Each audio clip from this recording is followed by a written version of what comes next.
Okay, hello everybody. Welcome to Korean Atlanta Mentorship. And in this video, we're going to talk more about real estate investing. So I talk to people who are beginners in real estate investing, and I'm always surprised because I've pretty much submerged myself in like real estate education for quite some time. And I figure, oh, I remember that when I was a newbie, I used to think like this, right? And so one of the things that I used to think was that, oh, how am I going to flip a house if I don't know anything about construction, right? And so a lot of people who start out feel like, oh, in order to like flip a house, they just buy any old house. If they fix it up, they'll make money. And right. And so that's kind of like the biggest myth out there that you either save a lot of money to buy a house or save a lot of money to rent it out, and that's how you make the money. But in reality, you don't really know any of that. I mean, I could show you pictures where it's like, oh, this house went from ugly to beautiful in like a span of 2 weeks. I still know nothing about construction because as a real estate investor, that's not really your job. Your job is essentially to be like a team leader, and then you bring in other people. So what is your job? And I'm going to talk to you about like what your job is, which is reality, which is what versus what most people think, the myth. So the reality is that your job is you need to find and create deals. And that's where your value comes from. And that's like the hardest part of real estate investing, right? So let's just type that in. Finding and creating deals is definitely the hardest part of real estate investing, and that's why the profession of wholesaling exists. So, if you've never heard of wholesaling, I'm just going to kind of go through a quick overview of how you would find a deal. So, the first stage is essentially marketing, right?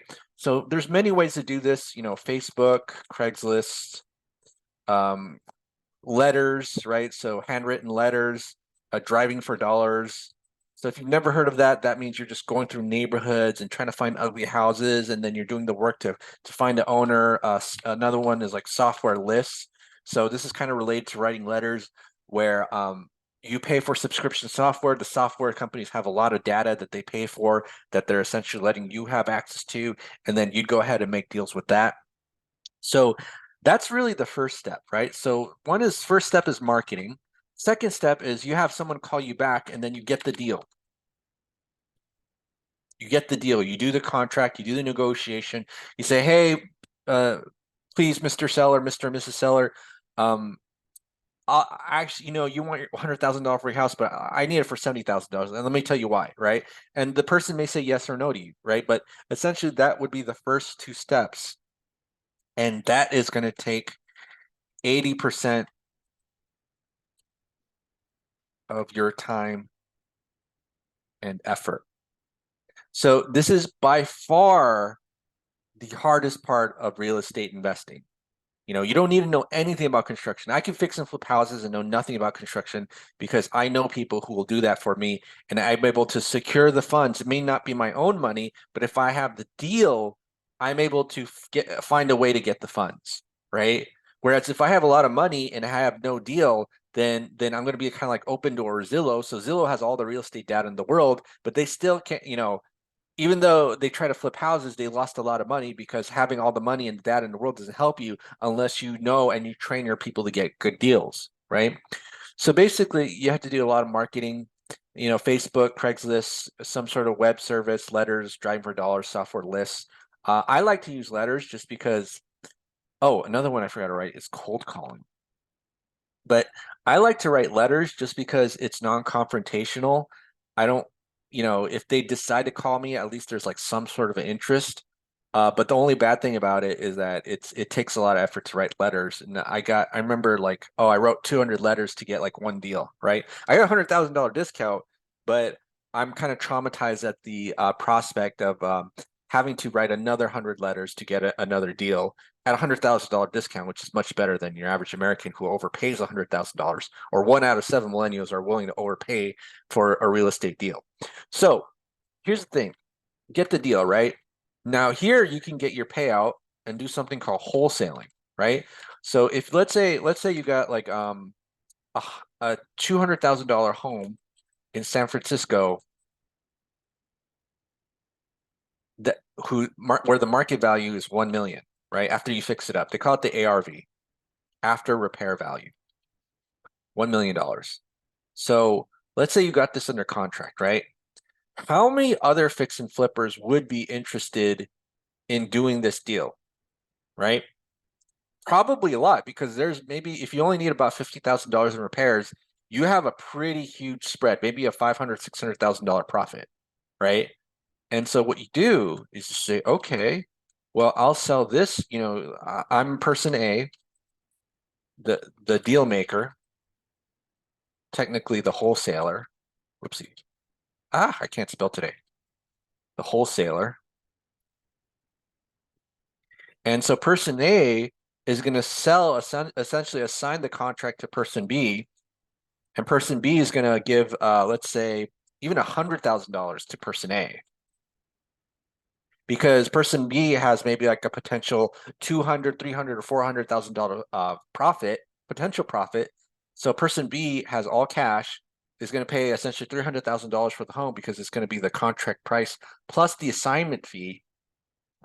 And now, why would person B do this? Because person B knows that person A made a lot of effort to get the deal, because getting the deal is the hardest part of doing real estate investing.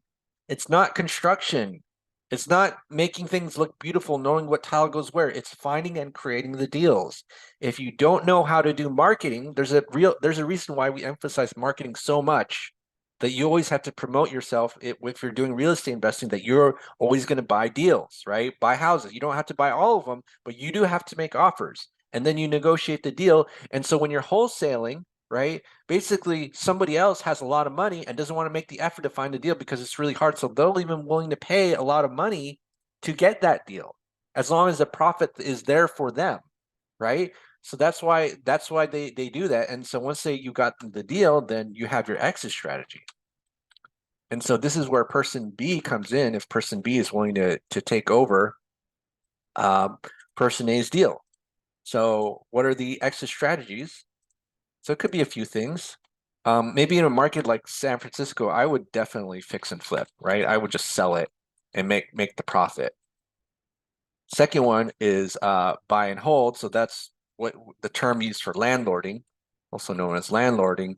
And in a market like San Francisco, again, you always have to analyze your options and see what your options are. So if you're doing landlording, yeah, you may get like $5,000 in rent, but it has to be aligned with like the purchase price, and you have to make sure that you at least like get a little bit of cash flow. You don't want to do negative cash flow, but because sometimes people pay like $1 million home full price and then do rentals, that doesn't make sense, because yeah, even though you get $5,000 rent, it doesn't, the price to purchase, the rent ratio is not enough to cover your expenses. But you have your exit strategies, or you could do maybe like a short-term rental. Airbnb, VRBO, booking.com. So but here's the thing. These parts are not that difficult. The hard part is 1 and 2. And this is the part that nobody really emphasizes, that you always have to do. You always have to be marketing. You always have to be sending letters, cold calling, letting the world that that you exist, so that you can go ahead and deploy your dollars to buy real estate and do something with it and then make a profit, right? So in this example, like I said, I would probably do a fix and flip in San Francisco if I were to buy a home in San Francisco. But for all these real estate investors, what do they recognize was the hardest part? It was this part, right? So that's why person A wants to get paid for their efforts to make the deal happen, and person B is willing to pay as much as maybe $100,000 in certain markets to person A to get that a deal and fix and flip and do the transaction, right? So again, what's the myth? In order to do real estate, you need to know something about homes or housing or construction. No. Reality, it's the same as any other business. You need to find leads and close sales and create deals, right? If you can do that, regardless of your background, you can succeed in real estate investing. Okay, all right. So this is Korean Atlanta Mentorship. If you have any questions, comment soon below. If you're interested in joining our group, go ahead and click the link below to our Google form. And also, you can find out our email address in the About tab of the YouTube page. Have a great day, everybody, and we will speak soon.